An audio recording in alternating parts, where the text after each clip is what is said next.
Well, good afternoon, everybody. My name is Mark Smith. I'm Group Managing Director of P2P in Australia and Frog Recruitment in New Zealand. Welcome to the latest in our talent series of webinars. And today we'll be speaking about interview skills. It's actually part 2 in our series where we've invited Erin Devlin, the Managing Director of P2P in Victoria and author of Get the Job You Really Want, to have a Q&A session with those who are active in the job market right now to ask specific questions around, how can you get the job that you really want? And today we're going to focus on interview skills. So I'm here in Sydney. It's a beautiful day, and obviously we're in lockdown with masks. So I just wanted to acknowledge all of those of you who are at home and in lockdown right now. I hope you're all doing very well. So Erin Devlin. So Erin is an experienced business leader. She is Managing Director of P2P in Victoria, of course. She was also the 2017 RCSA SEEK Professional Recruiter of the Year.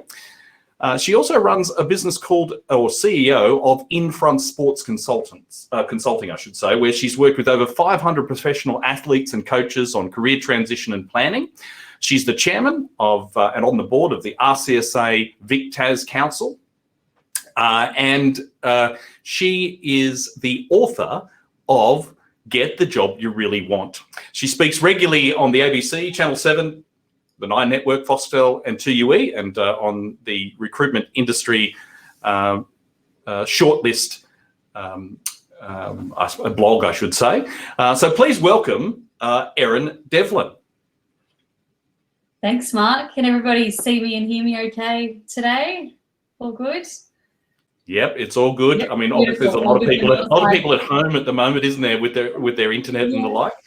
Yeah, absolutely. Well, I'm coming to you from sunny Melbourne, so it is a beautiful day out there. Hopefully, everyone's been able to get out for a walk, and it's great to be here, and it's great to have Mark do the introduction, and Bianca, thanks for joining us as well to call out some of the questions. So firstly, just want to welcome all of our attendees from Australia across the People-to-People audience, and also welcome all of our audience in New Zealand, our Frog audience. And thirdly, I'd like to welcome professional athletes that are joining us through our In-Front Sports business who might be playing professional cricket or football or another sport. So thank you for joining us. I will tailor some of the content to your situation as well. Now I've got a presentation for you today, but it is an interactive session. So I'd love to get your questions. Anything you want to know, Bianca and I will stop at points and answer those questions straight away. So feel free to pop them in the chat. Love to hear your thoughts. And I have got a presentation for you today, which we will walk through not only the preparation steps around interviewing, but also how to excel on the day. And then I'll touch on how to manage job offers, as well as how to set yourself up for success in your role. I'll acknowledge that everybody's situation is very different, but I'm going to tailor the presentation as best I can. We're not going to be too basic about it. I do want to get into some detail around how you really can stand out. And I'll get it started now. So firstly, I'll just... Whilst you bring up the screen there, just everybody, we can see your comments live. So they are, so Narendra, welcome, I can see. And Dan, g'day, nice to see you there. So if you do have your comments, please pop them there, and we can see them and answer your questions as we go. Last time I spent too much time talking with Erin, so we've got Bianca Luck, who's the director of our contracting and temporary business here in Sydney. She's going to be moderating the questions in the background, so please feel free to pop all the the questions in there. If you have a question specifically about a vacancy that you've applied for, it's probably not the right forum to pop the question about a specific vacancy. But please get in touch with any of us afterwards, and we can deal with those specific inquiries. Anyway, back to you, Erin. Thanks, Mark. Well, let's get started. Let's start with the preparation for interviews. So I definitely had a journalist ask me recently, what is the most important thing about interviewing? They said, is it confidence? And I said, look, confidence is good, but preparation is better, because preparation is what gives you the confidence to go ahead and present really well in your interview. So you do want to spend a good hour to 2 hours potentially doing some preparation for the job. And that's not just about research, it's also about preparing content for your responses and really getting familiar with your own background, your own experiences, achievements, and answers that you want to bring up at the interview so that you can drive the narrative and really communicate what you want to communicate. So preparing for the interview, firstly, it's completing those pre-interview steps. You're going to be asked to likely fill out some information on the company's database. You might even be asked to do some screening and assessment tests. Second, it's getting your documents in order. So that's your CV. If it's a virtual interview, then it's not going to be as relevant. But if it's an in-person interview, you do want to bring copies of your CV, your cover letter, any copies of identification documentation or licenses, just to make it really easy for the interviewers. Having a physical copy of your CV is helpful because it not only allows them to reference your background during the interview, and believe me, interviewers will forget to print it sometimes, but also being able to have that document stay with them. So they might put it on their desk, might sit there for a few days, and they keep thinking of your name because they're seeing your CV. So that can be handy. Thirdly, every interaction counts. So it's not just about the interview, but the recruiter or employer will be assessing you from the minute they start interacting with you, how responsive you are on email. Do you have an active voicemail that they can leave a message on, not a 10-second message, for example? Do you complete the documentation that is requested? When you're completing that documentation, do you have attention to detail in the way that you're completing it? All of that is part of the interview and observation process. Finally, in preparing for the day, you want to think about travel, location, how you're going to get there. For your interview, you do want to arrive about 10 minutes early, no earlier or later, because that could inconvenience the interviewer. Sometimes a good idea is getting to the area, grabbing a coffee and maybe some food nearby, and then going up 10 minutes before, so you're nice and calm and relaxed and you're not rushing at that last minute. Nothing like a bit of stop-start traffic to get you nervous before an interview, so much better to be there nice and early. And lastly, just have a think about dress codes. So it's all pretty common sense these days, but I would recommend that you think about the environment that you're going into. If it's a marketing agency, for example, you want to, wear something colourful with a bit of personality, still professional, maybe tailored jacket sort of look. If you're in a corporate environment, think about wearing a corporate suit, make sure it's tailored fitted. And if it's a more relaxed environment, let's say it's a manufacturing environment, you don't want to rock up in a full suit. So just have a think about what's appropriate and make sure that you're professional. A nice simple jacket never goes astray, and that can work in a smart casual setting, and it can work in a corporate setting as well. So just moving on, having a look at some of the screening and assessment techniques that we have. Before I dive into that, I've had the question, can we wear a black business shirt? Absolutely. I think if it's an environment that is quite corporate, then I would wear shirt and jacket personally. That would be my advice in a corporate environment. If it's more relaxed, definitely fine to go with more of a shirt look. I think that's okay. Or go shorts, shirt, sports jacket. I've had the question, what are your top tips to land the job in the interview? Well, they are definitely coming, Anthony, so I'll do my best to answer those and come back to you on that as well. Screening and assessment. So we've got obviously phone screens, you've got even task-based assessment, you might experience gamification. these are some of the various assessments that you might complete before the interview. I definitely recommend that you do some practice assessments if they're the type of assessment that you can practice for. So, and I've just noticed there's a triple E in screening. So sorry, we've got that wrong as a team, but maybe we wanted to emphasize it. Speaking of attention to detail. But with the assessments that you can practice, it might be things like mathematical, spatial assessments. There's lots of great practice tests online. So it's a great idea to go and do some practice tests first. Research. Great question about short answers. So I've had a question from Narendra about if the interview is only 30 to 40 minutes, does it mean you have to shorten your answers? Yes, you would. You do want to be concise and make sure you're getting your key messages across. And that's what we're going to talk about in a second. With regards to research, the first step, look at the company website, their profile on LinkedIn. Understand how big is the company, how many people work there, what actually do they do in detail, and then you go into the job. So have a look at the job description, the advertisement in more detail, and make sure that you are really familiar with all the aspects of the job. I have got to the end of interviews and asked candidates, even who are interviewing with us, what do you know about people to people, and they've not really done their research. That's probably the most telling moment is, has this person done research? If you're an executive candidate, or even if you're a frontline candidate, you can still go and have a look at the annual reports online. If the company is listed, they will have their annual report online. Particularly if you're in an executive position, you need to be familiar with the information in that annual report, and particularly as it pertains to your role.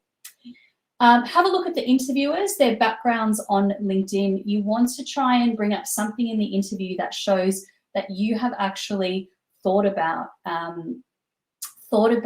their background. You've actually done your research. So you could really impress them with that. You might say to the interviewer, Bob, I noticed that you have previously worked in FMCG. How are you finding that different to working in a professional services environment? And that can help stimulate conversation. Lastly, you want to look at competitors. So this is particularly relevant in a sport environment, but can be relevant in other settings as well. So I know, for example, if you're a professional athlete listening to this, sometimes the candidates are known to you. So you might be going for a role and you actually know the other people that might be going for this position. So have a think about what they offer as compared to you.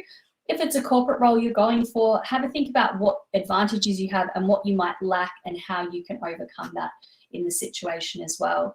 Now, Bianca, we might stop and just go through a couple of questions if you want to. Absolutely. So we have a question from Magenta. So Magenta suggests, would you suggest that LinkedIn is the best place to research the people and the company you're interviewing with? Yeah, I think that's a great starting point. And also have a look at their company website, have a look at their careers page, so what they offer from an employer value proposition perspective. Google the news as well, because if they've just had a major event happen that's popped up in the news, you want to be across that as well. Great, thank you. And we also have another question for Kikiano. How can we identify the employer/manager is not a micromanagement person? Oh, that's a great question. I think you can ask the interviewer, ideally the manager will be in the interview with you. At some point, you want to meet your manager before you work there. So if that hasn't been set up for you, request it. And you can ask about what their management style is. So how do you measure success? How do you work with your team? What's the culture like? They're all really important questions to have a look at. If you've had that experience in the past, you probably get a sense of what to look out for, what not to look out for. You want to hear words like autonomy, empowerment, providing the right support tools and resources and letting people do their job. You want to hear the word trust as well. you probably don't want to hear the word checking a lot. You don't want someone checking all your emails and checking all your bits and pieces. You got to be empowered, trusted, and autonomous, and go and do your role with confidence. And I think you answered Anna's question in what you just mentioned in relation to the work environment, whether she can assess whether it's the right work environment for her, based on your last answer. Apang asked, how do you differentiate yourself in an interview? Yeah, great question. And that really comes down to your employee value proposition. So we all hear about employer value propositions, but in the book I talk about employee value propositions, and essentially that's what makes you stand out. The key things that recruiters and employers are looking for initially to get you in the door are things like industry, systems, and key skills. At an executive level and in other roles as well, it's achievements. So they want to see that you haven't just attended work, but that you have actually been really successful in what you've been doing. And that's where articulating your achievements and qualifying and quantifying them is critical. If you're at an executive level, you'll be familiar with this, but it's very important to qualify and quantify. So you don't say, let's say you're an HR manager, you don't say, I improved employee turnover. You would say, when I joined the company, employee turnover was sitting at 35%. After we implemented XYZ initiatives, which I brought into the company, it's now sitting at 25%, for example. Perfect, thank you. Do you want to answer some more, or do you want to leave it for, we've got a few more coming through? I'll answer one more, and I'll just come back to the question we had about how you assess whether the work environment is going to be right for you. Part of that employee value proposition is working out what your own values are and what is important to you. There's a whole career planning section in the book, which I won't go into today, but that is a really handy exercise to go through, which is to look at what's important to you, look at your values, your interests, your strengths, and your motivations, and see if you can align that with the right environment. I think values is critical because the tasks of a job are important, but it's actually the environment and the people that you work in that are more important. So, you know, if you're someone that really cares about the environment, it is going to be hard to work for an employer that doesn't care about the environment. That's just not going to sit well with you. You know, if you're an executive and you want to work in an environment where you can be autonomous, then you know, and that's a really important value for you, to have that freedom to operate and do things over the long term. Then you don't want to be aligned with a business that does micromanage essentially. All right, well, we'll go back to the presentation. I'll come back to some more of these questions in a second because we're going to move on to typical responses to prepare. And this relates to some of the questions that I've had. So you can prepare responses prior to the interview, which are related to commonly asked interview questions. And you can also develop some short and long-term plans. So the types of questions that you might receive are some of your basic ones, like what are your strengths? And when you talk about strengths, you need to think about what is your employee value proposition for this position. Often it's things like software packages that you know, which is going to make it faster for you to be trained up in the role. Perhaps it's an industry that you've been involved in because you've got intimate knowledge of how to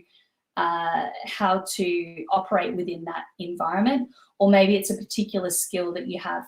Let's say, for example, you've got stronger financial analysis than perhaps some of the other candidates might have. That can be extremely important. So some commonly asked interview questions might be questions such as, why are you interested in the position? Why are you leaving your current position? Or why did you leave your last position? So that's important, particularly if it was a tricky situation. You want to think about how to address that positively, but honestly, and move on nice and quickly. Where would you like to be in 5 years' time, and how does this role factor into that? What are the 3 greatest achievements in your career to date? Why do you feel you would be successful in this role? What are 3 attributes that you possess that could add the most value in this position and in this organisation? What are your strengths? What are your areas of development? That's one to definitely prepare for. Lots of people ask me how to prepare for that. So the way I would do that is to talk about something that you are working on and that you'd like to improve. Also demonstrate how you made that better. So you might say, You know, I have really high standards, and I have sometimes expected that of other people, but I'm working on that, and I understand that not everybody, you know, works in exactly the same way. So I've learned to appreciate people's strengths and what, you know, what they're really good at, and try to complement that rather than expect the same of everybody. So that would be a good example. Another question you might get is, what would you do in the first 6 months if you were successful in attaining this position? What are your salary expectations? What are you looking for in a company? And what questions would you like to ask the hiring manager about the position and organisation? All of these questions you want to sit down, spend time preparing responses to, so that you really know what you are going to say in the interview, and so that it can just roll off the tongue in the interview itself. On the developing short and long-term plans, so have a think about the position that you're going for, visualize yourself in the role. What would you do in the first 6 months? What would you do in the first 12 months? And what would you do in the first 3 years in the position? This is particularly important for executive level positions. For me, this would be an absolute prerequisite. For frontline and mid-level roles, I think it really makes you stand out as well. And it gets the conversation tailored towards what you would do in the role, and it gets them visualizing you in the role rather than having them spend most of the time assess you in the interview. So preparation is the key here, actually sitting down, spending time preparing these answers. Next, it's looking at behavioural descriptive interview questions. So behavioural descriptive interview questions are questions about past situations. And I like to use the STAR model, which stands for situation, task, action, result. If there's one thing that you do before your interview, aside from research the company, is making sure that you have go in with a whole host of STAR examples. So a STAR response would be, let's say the interviewer asks you, can you give me an example, please, of a time that you managed a project? You would say, okay, I was working on ABC project. That was the situation. The task was to improve X ratio by 30%. What we did was ABC, and the result was X. So you're saying, this is the situation, this is what we did. Oh, sorry, this is the situation, this is the task, this is the action that we took, and this is the result. And that's really powerful. So developing lots of those types of examples can be really useful. You can do it for questions such as, give me an example of a difficult person you've worked with, what's a conflict you've managed, what is an achievement that you've worked towards, what's a challenge you've overcome, when's the time that you've had multiple deadlines, and how have you managed that. So if you can think of responses to those questions before the interview, when you get asked those questions in the interview, those examples will roll off the tongue. It's much more powerful than saying, this is what I would do. Now, you can use STAR questions to your advantage, even if you're being interviewed by someone who isn't an experienced interviewer. And sometimes we see this happen. Experienced interviewers will always use behavioural descriptive interviewing, which is situational based interviewing. They will always use that. But interviewers that aren't as experienced perhaps will ask questions like, what would you do if? And that's fine to have those questions as well. But if you're getting lots of what would you do if type questions, you still want to use your STAR examples. So rather than saying, I would do this and then this and this, you would say, I would do this, this and this as an example when I had this happen previously, or when I had X situation happen previously, this is what I did, this is how I handled it, this was the outcome. So you actually take them from thinking about what you would do to illustrating that you've actually handled similar situations before, and that you're going to be able to handle them again in the future. So Bianca, we might just stop and answer a few more questions. Fabulous. So based on interviewing, Narenda's asked, what would be an ideal question to ask the interview panel?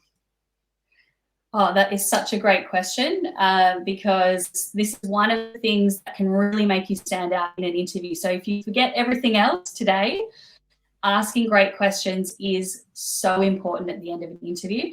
There's nothing more, there's nothing less engaging than getting to the end of an interview and saying, do you have any questions? And the person says, oh, I did, but you've answered them all, which is probably true, but there is a way to make sure that doesn't happen to you. And that is to assume that all the basic questions are going to get answered. So they're going to tell you the title, they're going to tell you the salary, maybe not the salary at that point, but they're going to give you the general gist of the role. What you want to do is have questions prepared that are really thinking outside the box. And this is actually advice that I picked up many, many years ago, and it's just made so many people stand out in their interviews. The best way to do this is to research the company and come up with something that you can only know through your research, and then phrase that into a question. So you might say, Jess, I noticed on your website that you've just launched a new product. Are you launching that in New Zealand as well, or is that just happening in Australia? That's going to get them talking about that product. It's very unlikely that they're going to answer that question in the interview, and it just shows them that you're engaged and you're really interested.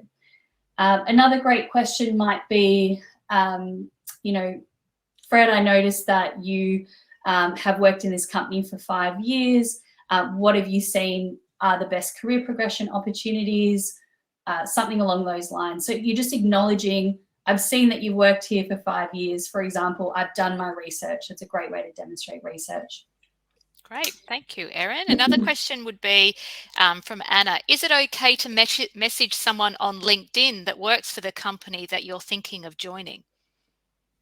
Oh, that's a good question. Probably if you know them is a good idea. If you don't know them, it can be a bit of a tricky one. You're probably better off talking to people that have previously worked there, but you might get a one-sided story with that as well. It's probably a bit of a tricky one.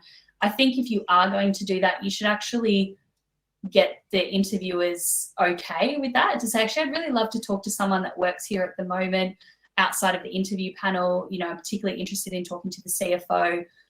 Could I reach out to that person, or would you be happy to put me in touch? I'd love to have a phone conversation. So I think that would be absolutely fine. And Paul asked, is it good to ask for feedback after or at the interview? Definitely would recommend not doing it at the interview, because it can, whilst it's great that you're looking for feedback, it can appear overly eager and perhaps just sort of show some of the nerves. So I think it's better to ask for feedback at a later stage once an outcome is determined. If you're working with a recruitment agency, they should hopefully give you some really good feedback about how you have performed in the interview. Sometimes it is genuinely a case of someone coming along that has a particular skill or system that they're looking for, but sometimes they do have constructive advice, so they might give you the suggestion to articulate your achievements better, or articulate your past experiences better, for example. Great, thank you, Erin. And another one, Jenny asks, sometimes before the interview, I prepare a list of questions on a note. During the interview, is it okay to read those questions from the piece of paper or the note in front of definitely. me? Yeah, definitely. I love that, Jenny. I think, wow, yep, you're totally prepared for this. I think that's really cool. So yeah, absolutely no problems having a notebook, bringing that out at the end. Yeah, I think that's great. Great. And Jennifer, a different Jennifer, asks, wondering how to handle the salary range issue. On one hand, I don't want to go too high if they think it's not realistic, but also I don't want to undersell myself. So what should I do? Yeah, great question. I do have a little bit of a section on salary later, but I will answer it now just in case we don't get there. Hopefully we do. But in terms of salary, so you do want to do your research. So go and have a look at the salary guides. We've got a website, a page on our website called Salary Site. You can share and compare your salary. Put your salary in, and then it will tell you the range that you sit within. if you're working with a recruiter, be really honest with the recruiter about what you're on at the moment and what you want to be on. And the recruiter should be able to guide you on the market as well. So I know I've seen candidates that we've been working with who are 20 grand under the market, for example, or even in an executive setting, you know, quite significantly under, or maybe sometimes over the range for this role. So the recruiter can usually be quite open and honest with you about where you sit in the market. But if it's an employer directly, that can be tricky. I think the best thing is just to show that you're flexible. So you might say, you know, what I'm looking for is X, but I am a little bit flexible with that. So the most empowering thing is research. Make sure you do your research so that, you know, you aren't pitching too low or too high. Lots of salary guides available, including the one on our Share and Compare website. And one last one from Melissa. When explaining extended time off, is honesty the best policy? I took an extra year off for maternity leave. What would I say? 100%, Melissa. I think honesty is the best policy, and it's how you frame the conversation as well. Your personal information is your personal information, so you only need to disclose what you feel comfortable disclosing. But I think that's great, you know, and I think it shows an employer as well. You know, you can talk about what you're excited about in terms of coming back to the workforce. So I think most employers, and particularly probably the ones you want to work for, I know I would want to work for an employer that is flexible and gets that people have families. So, you know, I think just saying, yeah, I've taken an extra year off on maternity leave, but now I'm really excited to get back into the workforce for X, Y, Z reason. Great. Do you want to answer one more, or do you want to keep one more, rolling and on? then we'll jump back to the presentation? Okay, great. What would you recommend from someone who wants a career change with not much experience in the new industry or sector? That's from Benjamin. Great question. We have, there's a section, I won't mention the book too much more, but there is a section where we look at transferable skills and how you can articulate those across positions. In terms of a career change, it is about having a think about what your transferable skills are, because a lot of the things that you might be doing in your current role could be relevant to the new role. But you do have to be a little bit realistic about where the market sits. So if the recruiter is getting response from people that might have 5 years experience in that particular area, or, you know, they've just demonstrated particular achievements or skills, then it could be hard to compete with that.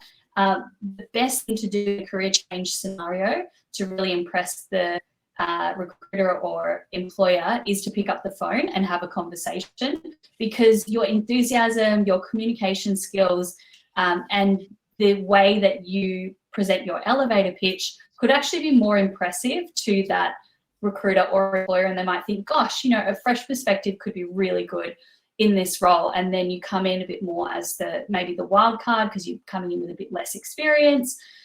Make sure that you do go and get, you know, some study under your belt if it is an area that requires qualifications. But if it's simply a transferable skills situation, you can really look to tailor your CV, you can tailor your experiences and bring out and highlight the areas that are relevant to the new job, and make that the focus of your conversation. If you make that phone call, like any phone call to a recruiter or employer where you are looking at a job that they have on, get your elevator pitch ready, be conscious of the fact that they might be managing thousands of applications at the one time, and ensure that you communicate your skills, so your key skills, industries, any software packages that you have in the call, and make sure you direct them to your CV. So just checking you've got my CV, and that will get them to bring it up and at least have a look. Even if they're rushing you off the phone, they'll still have a look at your CV, which is handy. Okay, I'm going to go back to the presentation now. So articulating your employee value proposition. So I mentioned this before, your foundation is your values, then you have your experience, your education, your skills, and also your vision for the position. So that is very important, that you have thought about not just getting the role, but if you were in the role, what would you do in the position to be successful? And that is incredibly powerful. It is particularly important at an executive level to do that, to move the conversation towards how you are actually going to perform in the role and what are the things that you would do, whilst acknowledging the gaps in your knowledge at that point. in the process. Communicating key messages. So in an interview, you really can control the narrative and drive and deliver key messages. If you are a politician, not that everyone on this call is aspiring to be a politician, but if you are a politician, you're not going to arrive at a press conference without clear messages. You will have rehearsed, you will have practiced what are the key messages I want to get across in this press conference. If you're a dancer, for example, some of you know that that was my past life, then you rehearse, you practice, you learn your choreography before you actually go out on stage. You're not just going to go out there and interpretive dance, unless that's the show. But particularly for an interview, same thing there. You want to really prepare what are your key messages. So let's say for example, you're a CFO and you're going for a CFO position. You want to have maybe 3 to 5 key messages ready to go. So one of those might be a previous organizational transformation that you've been a part of, and how you were able to provide timely and informative reporting and presentations to the board and key stakeholders within the business so they could understand what changes to make in their area. So that would just be an example of one of the key messages. If you are a marketing candidate, a key message might be that you have utilized 6 different forms of website coding, or website building platforms. That could be a key message for you. So be very clear, what are your top 3 to 5 selling points, and make sure that you mention them at least a couple of times within the interview to really make yourself stand out. Secondly, use examples of where you've achieved great results. So with examples, with achievements, you do want to qualify and quantify, as I mentioned before. So you might say, I managed a project, there were 300 people on that project, and we did ABC, this was the outcome. And try and use stats where you can, rather than just saying, I managed a big project. You just want to give a little bit more detail where you can. And lastly, you want to communicate what you would do in the role of if appointed. So I can think of a sales candidate that I was working with. We were looking at ways to make him stand out in the first and the second interview stages. I suggested for the first interview stage, he develop a 6 to 12 month strategy of what he would do in actually delivering this product into the market and growing it within the market. He went away and did that. It was only sort of 4 or 5 PowerPoint slides, but they were blown away, really impressed with him, and he got through to the second stage. Then in the second stage interview, he really went away and thought about the tactical components of the campaign, what they would do from a marketing perspective, what they would do from a sales perspective, how he would execute it, and also how he would start to resource that up in terms of staffing. And again, just controlled the narrative. So instead of the narrative being about assessing him, they were no longer assessing him. I think they assessed him maybe for 5 or 10 minutes and decided, okay, yeah, he knows what he's doing.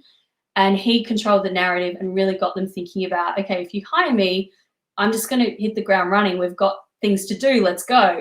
So it was very action oriented, and that can really work in your favor at any level of role. Bianca, should we have a couple more questions? Absolutely. So Apang asked, what's the maximum time to answer a behavioural question? Keep it concise. I don't know if there's an exact time, but try and keep it nice and concise. And the best way to do that is to prepare those behavioural responses before the interview so that you're not having to think of them on the spot. Because I can think of people that I've interviewed, I know they can come up with great behavioural responses, but they just perhaps didn't take that time to go and prepare those behavioural responses. So they end up umming and ahhing the interview and sort of thinking, oh, I'm not really sure. Let me think of an example. So if you prepare maybe 6 to 8 examples, there's likely to have at least 3 or 4 of them come up. Keep it really concise. I would say, under a minute, ideally maybe 30 seconds. Fabulous. And how would I answer the tell me about yourself question? Oh, it's such an interesting way to start an interview, isn't it? I think it's really nice to show a rounded aspect to your personality. So you want to talk about a little bit about your career, but you might also share something personal if you want to. You don't have to. Some people might say a little bit about their family or their interests, for example. But it's up to you whether you want to communicate that. I would definitely say, where you've been working, so what area you've been working in, what systems, what skills you have, but also why you love what you do and why you're excited about the role that you're talking about today. Great, thank you. And Narendra asks, if an interviewer cuts down my answer, should I ask for more time to complete my answer? That is a good question. The thing about answering the question is it needs to be concise. So when we go into an interview, we might have a set number of questions that we want to ask. And sometimes what can happen when people get nervous is they talk a lot. And so you end up getting question 4 or 5, and you're actually running out of time in the interview. So it's not great to cut people off. So that's probably not ideal in that scenario. If you really feel like you didn't get the information across, you could clarify it for sure. But just make sure that in the interview you are being concise and that you're actually answering the question. A lot of times when people get nervous, you ask a question and they will kind of talk, but they're not actually answering the question. Hopefully I'm answering your questions today directly. But concise is the best, because let's say there's 26 questions they have to get through in the interview. If you give long answers, they're only going to get through 5 of them and get to the end of that time, and they're just not going to know enough about you whether you can do that job. Thank you, Erin. Marion asks, as an administrator, how do I write a value proposition, and where can I get your book? Looks like a good read. Who asked that question, Bianca? Marion O'Brien. Oh, thank you, Marianne. That's beautiful. You can get the book on our website, which is under resources. Shameless plug, Marianne, but you did ask. And it's also available on Booktopia. If you want to get a copy, it's available in both hard copy like this. It's also just been released in audiobook and on ebook as well. How do you write a value proposition as an administrator? Anybody can write a value proposition. So firstly, think about what your values are and what's important to you and how you work as an administrator. So that might be things like autonomy, having fun in your work environment, professionalism, maybe that's important to you, having people that you work with being professional. Then you have a look at the things that are quite unique to you. So your experience, so the type of experience that you've had, if you've been working in an administration environment where you've had particular projects or it's been more task-based, try and qualify and quantify that. So what's been the volume of documents that you've been working on, for example? Has it been alphanumeric or only alphabetical that you've been working on? What systems have you used in those particular positions that you've worked in? What's been the size of the teams that you've worked in? What's been the complexity of the projects? If you've been supporting people, how many people have you been supporting? So it's really qualifying and quantifying what you do as an administrator, and so that it's your offering is not vanilla. It's not the same as the next person. It's actually creating points of difference where they think, oh, I can only get that with Marianne because she has got that particular type of experience, and I know how fast her typing speed is, for example, or I know that she's worked with numbers before. So that's one of the ways. Great, thanks, Erin. And the link to Erin's book is also just in the chat. So if you want to buy that, it's right there.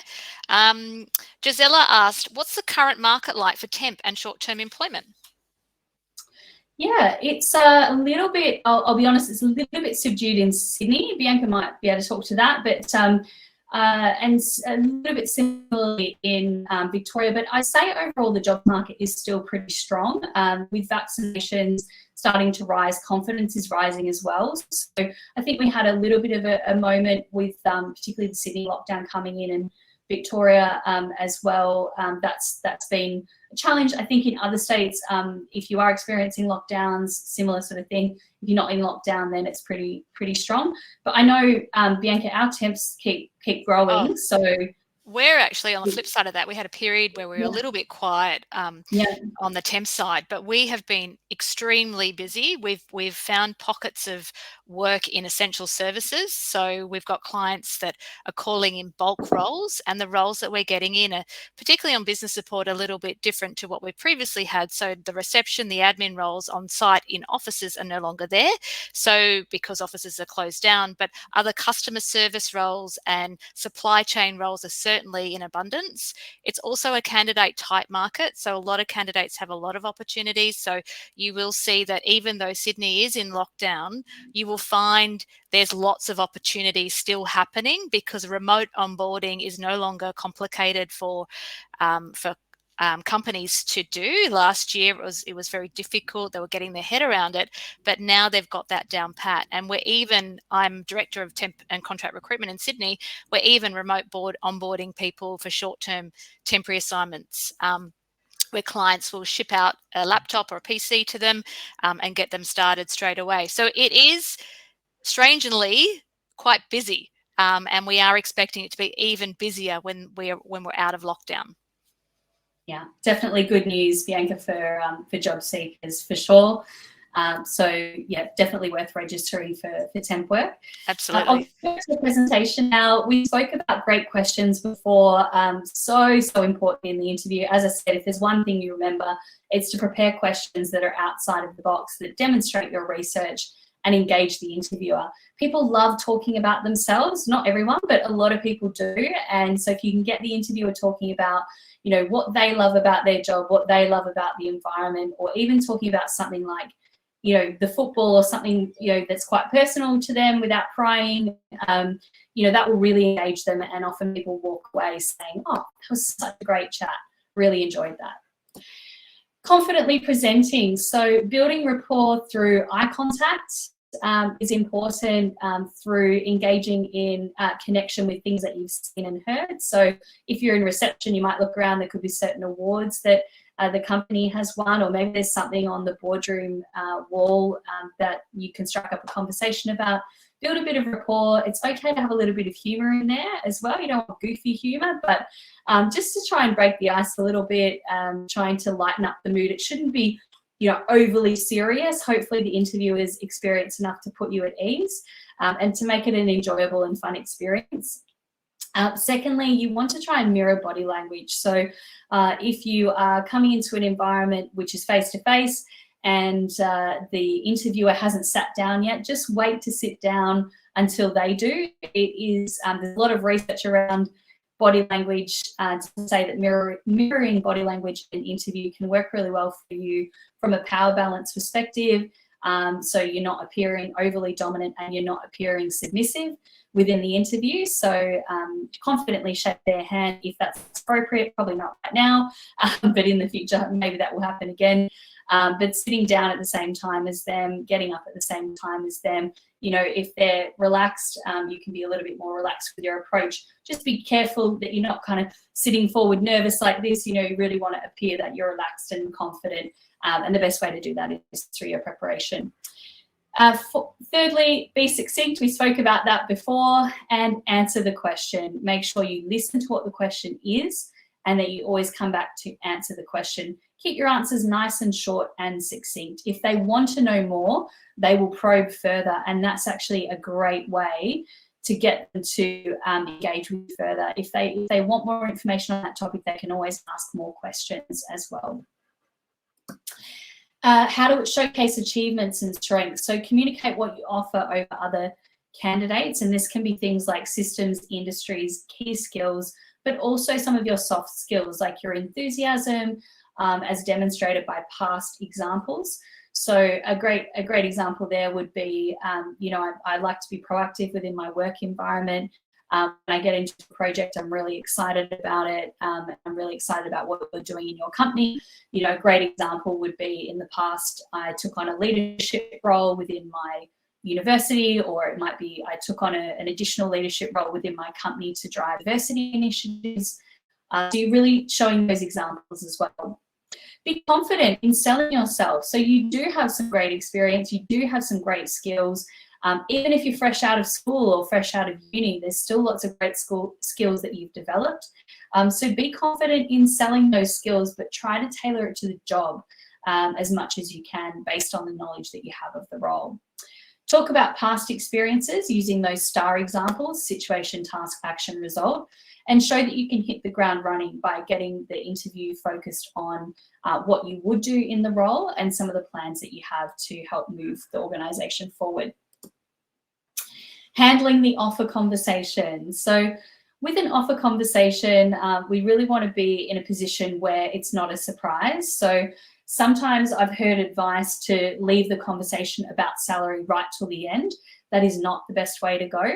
Nobody likes a surprise at the end of the recruitment process. It is much better to state your honest target up front with regards to salary, give a bit of a range and communicate that you are flexible with that. There's no point waiting to the end. It will make everybody very frustrated and could sour the relationship at that point.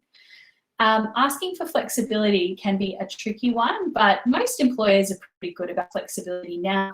I'll be honest, I think if an employer is not on board with flexibility in these times, you probably need to look at what else in their environment they haven't moved ahead with.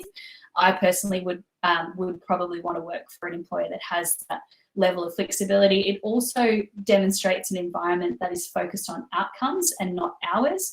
And it demonstrates an environment of trust and autonomy to empower people, give them the right tools and resources, and for them to go for it rather than that micromanagement approach. So for me, if flexibility is not there, that can be an alarm bell. How to ask for it. So let's say you are going for roles, but you know that you would actually really like to, pick your kids up from daycare at the end of the day and they close at a particular time. And you therefore want to work till 4:30, 7:30 to 4:30. So I would probably ask that around the second interview stage. But if you're working with a recruiter, just let them know up front so that they can actually communicate it with the client and get it into the conversation nice and early so that it's not a surprise at the end of the interview process. Again, that can kind of sour the relationship. And lastly, you want to finalise details. Now, when we're looking at the salary conversation, if you've been really honest with your needs and they come back and they lowball you essentially with the salary, then it is okay to say, look, thank you. I really appreciate the offer. I'm really excited about the role. We have been speaking about a 70 to 80K range up until this point. I'm just wondering if anything's changed or whether we can have a look at that to be more within that range. So it is okay to push back if you want to. It's probably not going to be, make or break for the role. They're not going to say, oh, well, they've asked for more salary, that's it. I think just being honest from the beginning where you sit with salary can really help at that stage of the process. On negotiating salary, we spoke about it before, but conducting your research, consider your skills, experience, and education. So, for example, if you're a manager, but you've just come into the manager bracket because you've only been doing it for a year, for example, you might be lower on the salary range than someone that has been managing for quite some time and has a lot more experience under their belt. Consider the employer expectations. So it's not always the best to get the highest possible salary because it can come with extra pressure. Make sure it's a win-win for both of you, that it's actually a range that you can sustain in terms of the work that you're doing. As I said, avoid sudden tune changes and ensure that you're both clear on what the expectations are. In the contract, so if you get a contract coming through, then you want to have a look at the position details. There's usually a standard contract with a schedule attached to it, which will show position details. Sometimes it will detail a commission structure. This can be sometimes outside of the contract. Have a look at the probation period. If it's more than 3 to 6 months, then that should be reviewed. If there's a restraint period, again, it's typically 3 to 6 months. In a mid-level role, you would probably flag it if it was more than 3 to 6 months. In an executive level role, it's not uncommon for the restraint to be 12 months. And then there are additional sections showing where the contract is governed as well. You don't always need a lawyer to look over it. It can be a good idea, but they're probably the key things to look out for is probation periods and restraint periods, as well as the position details and any commission structure. if relevant. So Bianca, I'm going to answer some questions and then Great. we're going to finish up. Great. So I'll quickly do this last slide and then we can answer any final questions if that's all right. So to set yourself up in your job, if you do get the job, make sure you prepare for your induction and onboarding by doing lots of research about the company and the people that you'll be working for. To make a great first impression, research the people in your immediate team and do some career planning. So do some planning about what you will achieve in the first month in the role, in the first 6 months and 12 months, so that you can think about what you're working towards and you can come in enthusiastic about the long-term prospects. Think about your career currency as well. Your career currency is essentially what you can trade into new roles in the future and also trade for promotion. And the most important thing with career currency is actually loyalty and not jumping around between roles. I'll come back to mindset, Bianca, and I can probably take one last question on this session. If you haven't had your questions answered today, I'm more than happy for you to reach out to the people-to-people team on our main line. And you can also drop me a note on LinkedIn if you would like to do that. So one question, Bianca, and we'll finish up. So Dan asked, what about virtual interviews? What are your top tips? And Raman asked, do I need to dress formally for virtual interviews? Oh, great. Yeah, great question. Top tips for virtual interview, make sure your internet connection is strong. It can be hard to build rapport. So just making sure you've done lots of research so that you can make that connection. Keep it light and enjoyable. Try not to let nerves have you become too serious in the situation. I think for virtual interviews, sort of a smart casual look like this can be quite good. I know I've got a jacket on, but it's a little bit more relaxed sort of style, or if it's a more corporate environment, sort of what Bianca's wearing is probably appropriate too in terms of a sort of corporate look. I do think it's important to dress professionally. Don't rock up in a jumper, ideally, if you can avoid it. And the other question, Bianca, was? Oh, we've just lost you. You're on mute. That's $1. Looking down the barrel of the camera, what are your top tips for a virtual interview? For a virtual interview, I think I've given just a couple there, but look, it's the same as a face-to-face interview, but it's more important to build that rapport through your research and what you've done prior to the interview. Just coming back to mindset in terms of your new role, it's making sure that you are really starting in that role with the way that you intend to continue. If there's particular roles that you want to work towards from a promotion perspective, have a think about how you would behave, I guess, in that future promotional position, and whether that's something that you can demonstrate now through extra engagements and proactivity in your role. Everybody, thank you so much for joining us today. There's so many more questions that have come through. Thank you for your engagement. If you do want to purchase a copy of the book I've been speaking about, you can scan the QR code on the screen that Remy will pop up hopefully now. So if you just hold your phone up to that, you can press the camera and that will take you straight to the book and you can access a copy there. But we are here to help, our consultants are here to help you. So feel free to reach out, and if I missed any of your questions, feel free to connect with me on LinkedIn at LinkedIn/in/Erin Devlin, and I'm happy to answer your questions there as well. Thanks everyone, and it's been great to have you online today. Thank you, Erin. That was really insightful. Thanks, Bianca. Thanks everyone.